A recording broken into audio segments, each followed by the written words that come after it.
ನಮಸ್ಕಾರ, ನೀವು ನೋಡ್ತಾ ಇದ್ದೀರಾ ತೇಜಸ್ ನ್ಯೂಸ್ ಕನ್ನಡ. ನಾನು ನಿಮ್ಮ ಸುಷ್ಮಿತಾ. ಲೋಕಸಭೆ ಚುನಾವಣೆ ಹಿನ್ನೆಲೆಯಲ್ಲಿ ಜಿಲ್ಲೆಯ ಬಿಜೆಪಿ ಬೆಂಬಲಿತ ಮರಾಠ ಸಮಾಜದ ಮುಖಂಡರು ಹಾಗೂ ಕಾರ್ಯಕರ್ತರ ಸಭೆಯನ್ನ ಹಮ್ಮಿಕೊಂಡಿದ್ದು, ಎಲ್ಲರೂ ಒಮ್ಮತದಿಂದ ಬೀದರ್ ಲೋಕಸಭಾ ಚುನಾವಣೆಗೆ ಬಿಜೆಪಿ ಪಕ್ಷದ ಅಭ್ಯರ್ಥಿಯಾದ ಭಗವಂತ ಖೂಬಾ ಅವರಿಗೆ ಬೆಂಬಲಿಸುವುದಾಗಿ, ಅವರ ಕೈ ಬಲಪಡಿಸುವುದಾಗಿ, ಎಲ್ಲರೂ ಕೂಡ ಭಗವಂತ ಖೂಬಾ ಅವರಿಗೆ ಬಹಳ ಅದ್ಧೂರಿಯುತವಾಗಿ ಸನ್ಮಾನಿಸಿ ಭಗವಂತ ಖೂಬಾ ಅವರ ಬಲವನ್ನು ತುಂಬುವ ಪ್ರಯತ್ನವನ್ನ ಮಾಡಿದ್ರು. ಜೊತೆಗೆ ಇದೇ ವೇಳೆ ತಮ್ಮ ಸಮುದಾಯದ ಒಂದಿಷ್ಟು ಸಮಸ್ಯೆಗಳ ಬಗ್ಗೆ ಭಗವಂತ ಖೂಬಾ ಅವರ ಮುಂದಿಟ್ಟರು.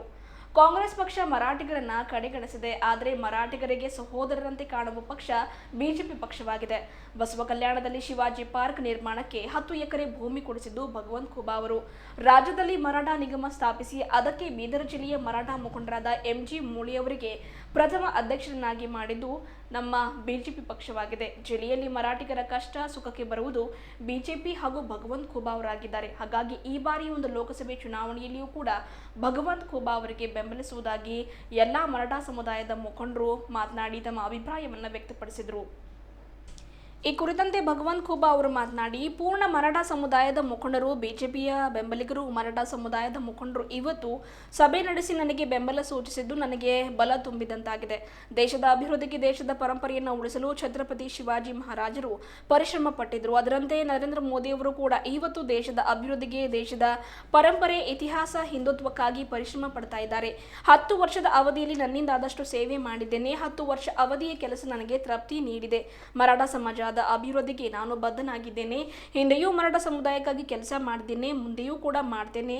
ಜೊತೆಗೆ ನೀವೆಲ್ಲ ಸೇರಿ ನಿಮ್ಮ ಮರಾಠ ಸಮುದಾಯದ ಒಬ್ಬರು ಹಿರಿಯರ ಹೆಸರು ಸೂಚಿಸಿದಲ್ಲಿ ಅವರನ್ನು MLC ಮಾಡುವ ಪ್ರಯತ್ನ ಮಾಡಲಾಗುವುದು ಎಂದು ಭರವಸೆಯನ್ನ ವ್ಯಕ್ತಪಡಿಸಿದರು.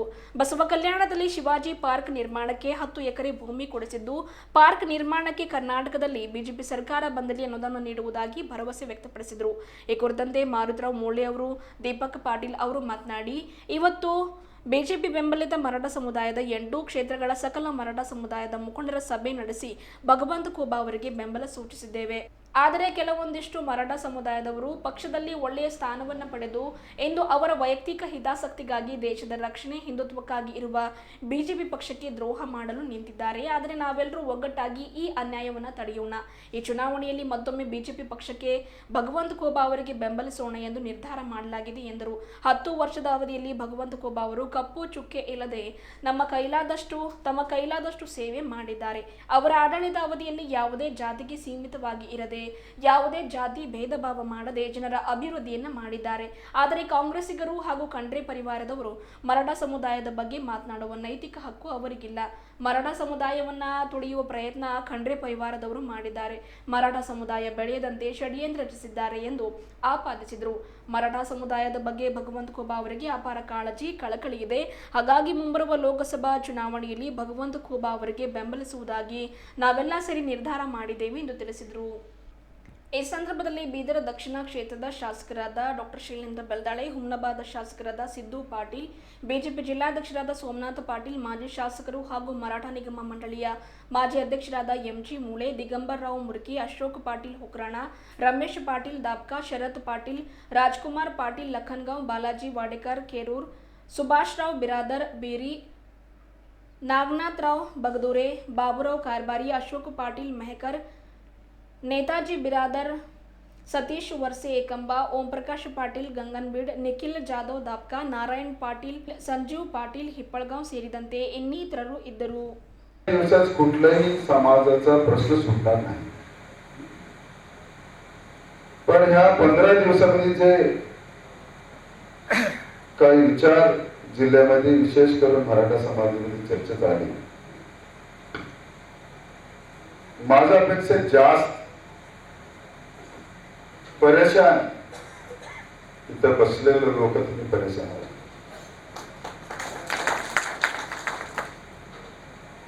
आणि हे मीटिंग मी म्हटले नाही, हे मीटिंगला तुम्ही सगळे मिळून माझ्या मनातलं जे परेशानी होती त्या परेशानीला तुम्ही समाधान करण्यासाठी हे मीटिंग तुम्ही लावलेले आहे. अजून हे चुनाव देशाचा चुनाव आहे. देशासाठी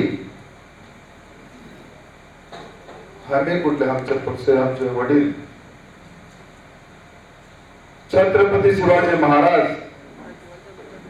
या देशासाठी या समाजासाठी या संस्कृतीसाठी या परंपरेसाठी त्याने होते म्हणून तर आज ते संस्कृती आणि हे परंपरा आज पण राहिलेला आहे. तर असली समाजाचे आम्ही समाजबद्ध लोक आहोत. तर 10 वर्षापासून नरेंद्रभाई मोदीजी ज्या भारताच्या संस्कृतीला परंपराला इतिहासला जे महत्व दिले परत भारतीय नागरिकाच्या मनामध्ये इतिहास आपण येत चालली. तर मी म्हणायचं तात्पर्य आम्ही मूलतः स्वाभिमानी आहोत, अभिमानी पण आहोत. आणि ज्या समाजामध्ये अभिमान आणि स्वाभिमान जिवंत राहतो ते समाजाला कोणी हरू शकत नाही आणि ते समाजाला कोणी मारू शकत नाही. आणि मी खासदार होऊन 10 वर्षापासून आता मी माझा मराठा समाजावरती जास्त प्रेम आहे असं चुकीचं होईल. पण मराठा समाज गौरव देणे,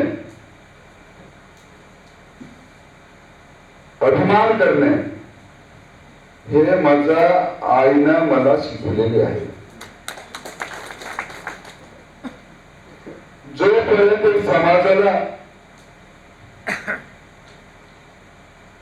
त्यांच्या स्वाभिमानाला धक्का होऊ देऊ नये. एक जनप्रतिनिधी हो, काम काय होत आहेत काम नाही होत आहेत पण काम करण्यात पण आपण मागे पडू नये. काम करताना प्रामाणिकपणानं करावं. प्रामाणिकपणानं केलं तर होण्याचं काम नक्की होणारच. बऱ्याच आता 75 वर्षापासून बरेच वरिष्ठ लोक बसलेले आहेत. 30-30, 40 वर्षापासून जिल्ह्याचा राजकारण करणारे लोकांचा सोबत तुम्ही बसलेला आहोत. मी तर 10 वर्षाचा लहान मुलगा राजकारणामध्ये. बऱ्याच जिल्ह्यात घराणं 25 वर्ष, 50 वर्ष, 60 वर्ष पासून राजकारण करतात. त्यांच्या तर मी जवळ कधी गेले नाहीये, त्यांचा स्वभाव मला पडला नाही. पण आमचा चांदोडे पाटील सारखे आहेत, बऱ्याच लोकांना बघितलं ते. मोळे साहेब आहेत, बऱ्याच नेत्याला बघितलं जिल्ह्यामध्ये. आता 10 वर्षापासून मला पण जवळचं बघता तुम्ही आणि माझं पण बरेच मित्र मराठा समाज आहे, मराठी बोलणारे आहेत. मंडे साहेब माझ्या गाडीत कधी कधी आळंदीला जाताना जितकी फोन रोजामध्ये येते, एक रोज मध्ये त्याच्यात 50% वर मी मराठी स्पीकिंग बोलणाऱ्याचा लोकांचा फोन येतात नाही. याचा अर्थ समाज मला स्वीकारला आणि या समाजासाठी मला पण एक मनात एक आपुलकी आहे. एकतर जिल्ह्यामध्ये हे समाज शेतकरी समाज आहे, बहुसंख्याक शेतकरी समाज. आणि ह्या शेतकरी समाजासाठी तर करावं त्याकरता देशामध्ये प्रधानमंत्री फसल बीमा योजना त्याकरताच मी जास्तीत जास्त जोर लावून कृषी समाजाला फायदा व्हावा ते केलेलं होतं. आता बरेच बोलताना शिंदे साहेब, बाबुराव कारभारी साहेब, मुळे साहेब, काही मी केलेलं त्यांनी उल्लेख केले. मी तुमचं मत घेऊन आणि सगळं समाज मत घेऊन खासदार झालो. मी कोणी समाजावरती उपकार केले नाही. ते माझं कर्तव्य आहे, ते माझं धर्म आहे. आणि कर्तव्य आणि धर्मामुळेच काही अजून जास्त करावं म्हणून माझ्या मनात ते जन्म घेत विचार. कोणाच्या दबावाखाली काम करावं किंवा चुनावामध्ये वोट मागून चुनाव पार करून घ्यावं असं माझं मनामध्ये कधीच येत नाही. अधिकार माझ्यासाठी समाजाच्या सेवेपेक्षा मोठा नाही, हे तुम्हाला आज मी नक्की सांगतो.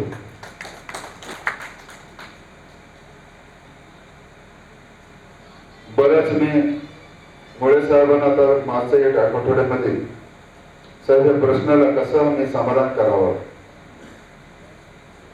आणि माझ्या स्वभावामध्ये 2 गोट करायचं पण नाही. 2 गोट करायचं नाही.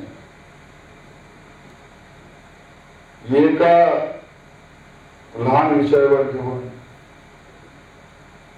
त्यांनी एक प्रतिपादन करावं, आम्ही एक प्रतिपादन करावं. जर वेगळे प्रतिपादन करत गेले तर समाजाचा प्रश्न सुटणारच नाही. समाज एकजूट होऊन केलं तरच समाजाचे प्रश्न सुटणार. आणि 2 गोट होण्याची तर हे नेता लोकांना तर तेच पाहिजे. त्यांना तुम्हाला कुठं एकजूट ठेवायला येतात तर सांगा. एकत्र येण्याचा येत असेल तर कोणतर नेता उशिरा देतात. आज जिल्ह्यात 75 वर्षापासून राजनीती करतात. मराठा आणि लिंगायतला एकत्र येऊ दिलेत का कोणतं? इमानदारीनं सांगा. इमानदारीनं सांगा, कोणतरी एकत्र येऊ दिले? काय येऊ दिले नाही? तर एकत्र येऊ दिले होते. त्यांच्या राजकारणाच्या दुकानाला एवढं मोठं फुलत पडत होते आता गोदरेजच्या द्वारा. एकत्र येऊ देत नाही. बराबर भेदभाव राहावं आणि आमचं राजकारणाचं दुकान भरपूर चला. आणि आज झलकीचे नेता 65 वर्षापेक्षा जास्त राजकारण करत आहेत. आता काही लोक त्यांना फायदा करावा असं त्यांना वाटतं. 65 वर्षामध्ये कोणी विसरून जाऊ नका त्यांनी काय काय केलं म्हणून. आणि माझं मी 10 वर्ष तुम्ही विसरू नका. चांगलं केलेलं विसरू नका, काय तर वाईट केलेलं वांगळ केलेलं विसरू नका.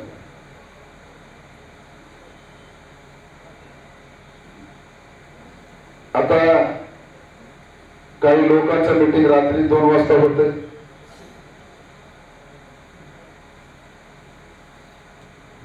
मीटिंग का करावं? करा ना समोरासमोर. आणि ते भलकीचा नेता त्याच्यात माहीर आहे. 100 लोकांमधलं 2 लोक काढायला बरेच राजनेता करतात तसं. पण ते करता मी आज खरं नाही 2023 चुनाव मध्ये मराठा समाजाला एक तिकीट मिळून द्यावं मी काय प्रयत्न केले मुळे साहेबांना माहिती आहे. पण ते समाजाच्या नावावरच दुसऱ्यांना मिळाली. परत मूळ मराठा समाजाला न्याय झाला. प्रश्नच नाहीये. आम्हाला मी एक ठिकाणी कधी तर विचार करताना म्हणत तर समाज आपण न्याय द्यावं असं बरंच वाटत होतं. पण आता मी सांगतो, आज आमचे जिल्हाध्यक्ष आहेत सोमनाथ पाटील, आमचे 2 आमदार आहेत, आमच्या इलेक्शनचे प्रभारी आहेत अमरनाथ पाटील, आणि वरिष्ठ लोकांना मी ऑलरेडी बोललेला. चुनावाच्या नंतर तुम्ही समाज सगळं मिळून असंच एकदा मीटिंग घेऊन कोणाचाही एक नाव तुम्ही द्या की तुम्हाला एमएलसी करायची 100% मी भरोसा देतो. समाजाचा काही प्रश्न असो, कुटुंबाचे असो, आलेले आमच्या सरकारामध्ये 3B to 2A कसं करावं, सरकार असताना 3B मधून 3D करून पर्सेंटेज वाढून दिलेलं आपल्या सरकाराचं. अजून काही असो, वैयक्तिक असो, शिक्षण संस्थेचे असो, माझ्याकडून भरपूर मी तुमचं काम करून द्यायचं मी तुम्हाला भरोसा देतो ना, संकल्प पण करतो. अजून आता मनोज जयंत पटेल हे येणार आहेत असं सोशल मीडियाद्वारे बघितलं. मुळे साहेब सांगितल्यासारखं 7 मेच्या नंतर आलं तर 7 मेच्या नंतर त्यांनी इथं आले तर कितीही मोठं भव्य स्वागत करूया आपण, सगळे मिळून करूया. आणि तेव्हा आता आले तर आता वातावरण एकदम राजकीय वातावरण सगळ्यांच्या विचारमध्ये आलेलं आहे.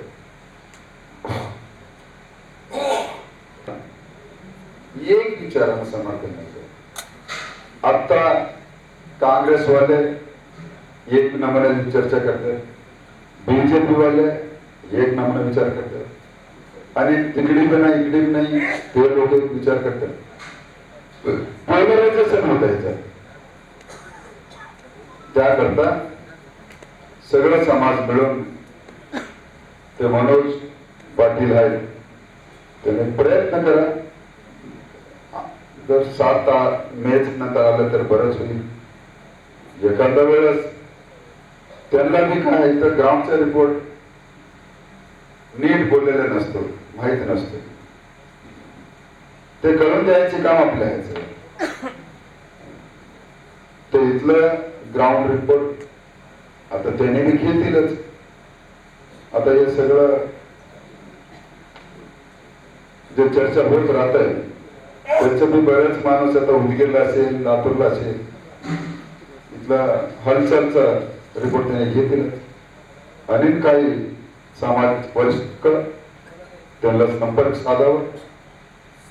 त्यानंतर समाज एकजूट होऊन जसं त्याने महाराष्ट्रामध्ये समाजाला एकत्र आणण्यात प्रयत्न केले तसंच प्रयत्न त्याचा पाठिंबा मी राहतो आणि तुमच्या सोबत 24/7 मी राहतो. बरंच मागणे असेल. आता बसव कल्याणामध्ये शिवसृष्टी 10 एकर जमीन मिळालेली आहे. त्याला मुळे साहेब आता आपल्या सरकार तर कर्नाटक नाही, आणि ते काँग्रेसचं मंत्री जे आज आहे कधीच त्याच्याबद्दल एक शब्द काढला नाही, कधीच काढणार बी नाही. तर तुम्हाला मी आश्वासन देतो, माझं सरकार कर्नाटकमध्ये नसेल तर केंद्रातून CSR फंडातून ते शिवसृष्टीला मी पैसे मी मागू देतो. सरकारचं नको, सरकारचा नियम बसतोय का नाही बसतोय वेगळेच. CSRचा फंड, मोठ्या मोठ्या कंपनीच्या CSRच्या फंड मध्ये तर एकदम भव्य रीतीने शिवसृष्टीचं निर्माण आपण करतो. आणि शहाजी महाराजांचं स्मारकला पण तर तिथं सांगून ते त्याला करायला लावू. बरीच गोष्ट करायची आहे. तुम्ही सांगत जावा, तुमच्या सोबत मी प्रयत्न करेल आणि ह्याच्यापेक्षा जास्त काय विषय खूपच मांडन ಸಂದರ್ಭದಲ್ಲಿ ಪ್ರತಿಯೊಂದು ಸಮಾಜ ವರ್ಗದವರು ಅವ್ರಿಗೆ ಇಷ್ಟ ಬಂದವರಿಗೆ ಸಮರ್ಥನೆ ಕೊಡುವಂಥದ್ದು ವಾಡಿಕೆ ಇದೆ. ಹೀಗಾಗಿ ನನಗೆ ಟಿಕೆಟ್ ಸಿಕ್ಕಿದ ಮೇಲೆ ಅವರಿಗೆ ಅಭಿನಂದಿಸಬೇಕಂತ ಇಚ್ಛೆಯನ್ನು ಮಾಡಿದರು. ಹೀಗಾಗಿ ಇವತ್ತು ನನಗೆ ಆ ಒಂದು ಟಿಕೆಟ್ ಸಿಕ್ಕಿದ್ದಕ್ಕಾಗಿ ಅಭಿನಂದಿಸಿದ್ದಾರೆ, ಅಂದರೆ ಸಮರ್ಥನೆ ಕೊಟ್ಟಿದ್ದಾಗೆ ಅಂತ.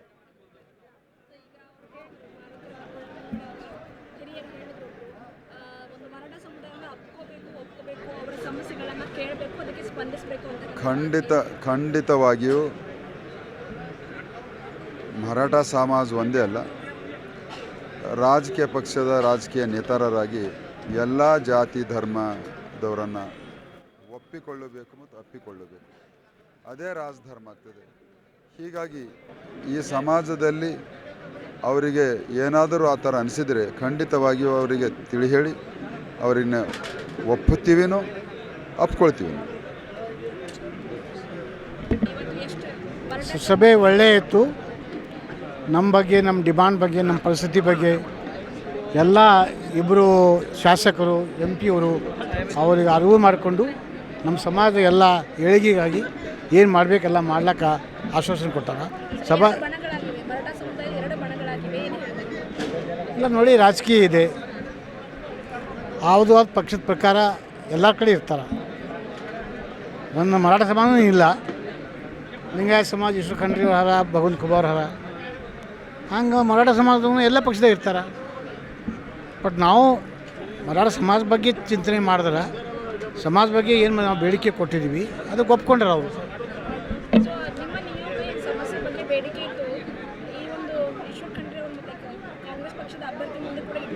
ಇಲ್ಲ, ನಾವು ಈಗ ಇದು ಸಭೆ BJP ಇದ್ದಾಗ ನಾವು ಯಾರಿದ್ದೀವಿ ಅವ್ರ ಸಭೆ ಇದೆ, ಸೊ ಅಷ್ಟೇ, ಇದಕ್ಕೆ ಸೀಮಿತ ಇದೆ, ಪ್ರಶ್ನೆ ಇಲ್ಲ.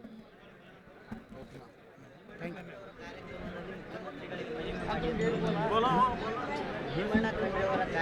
ಸಕಲ ಮರಾಠ ಸಮಾಜ BJP ಬೆಂಬಲಿತ ಸಭೆ ಇತ್ತು. ಈ ಸಭೆಯಲ್ಲಿ ಎಲ್ಲರೂ ಒಗ್ಗೂಡಿ ನಮ್ಮದು 8 ಕ್ಷೇತ್ರ ಏನು ಬರ್ತಾವೆ ಪಾರ್ಲಿಮೆಂಟ್ರಿ ಚುನಾವಣೆದಾಗ, ನಮ್ಮ ಸಮುದಾಯದಿಂದ ಶ್ರೀ ಭಗವಂತ ಖುಬಾ ಅವರಿಗೆ ನಮ್ಮ ಹಿರಿಯರ ನೇತೃತ್ವದಲ್ಲಿ ಮಾರುತಿರಾವ್ ಮುಳೆ ಸಾಹೇಬರು, ದಿಗಂಬರರಾವ್ ಮಾನ್ಕರಿ ಸಾಹೇಬರು, ಎಲ್ಲರೂ ಹಿರಿಯರ ನೇತೃತ್ವದಲ್ಲಿ ನಾವೆಲ್ಲರೂ ಇವತ್ತು ಸೇರಿ ಎಲ್ಲರೂ ಒಮ್ಮತದಿಂದ ಭಾರತೀಯ ಜನತಾ ಪಕ್ಷದ ಅಭ್ಯರ್ಥಿಯಾದ ಶ್ರೀ ಭಗವಂತ ಖುಬಾಜಿ ಅವರಿಗೆ ಎಲ್ಲರೂ ನಾವು ಮತದಾನ ಮಾಡಬೇಕೆಂದು ತೀರ್ಮಾನ ಮಾಡಿ ಅವರಿಗೆ ಇಲ್ಲಿ ಕರೆಸಿ ಸನ್ಮಾನ ಮಾಡಲಾಯಿತು. ಕಾರಣ ಯಾಕಂದರೆ ಭಗವಾನ್ ಖುಬಾ ಅವರು 10 ವರ್ಷದ ಆಡಳಿತದಲ್ಲಿ ನಮ್ಮ ಮರಾಠ ನಿಗಮ ಆಯಿತು, ನಿಗಮದ ಅಧ್ಯಕ್ಷರಾದರು. ಆ ಸಲಕ ಮತ್ತು 10 ವರ್ಷ ಕಾಲಾವಧಿದಾಗ ಭಗವಂತ ಖುಬಾ ಅವರು ಯಾವಾಗಲೂ ಜಾತಿ ಪಾತಿ ರಾಜಕೀಯ ಮಾಡಿಲ್ಲ. ಅವರು ಯಾವ ಜಾತಿಗೆ ಸೀಮಿತ ಇಲ್ಲ.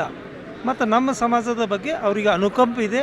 ಆ ಸಲುವಾಗಿ ನಮ್ಮ ಸಮಾಜ ಒಕ್ಕೂಟಾಗಿ ಅವ್ರ ಜೊತೆ ಇದ್ದೆ.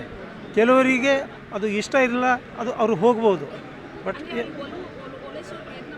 ಅವ್ರಿಗೆ ಒಲಿಸೋ ಪ್ರಯತ್ನ ಮಾಡ್ತೀವಿ.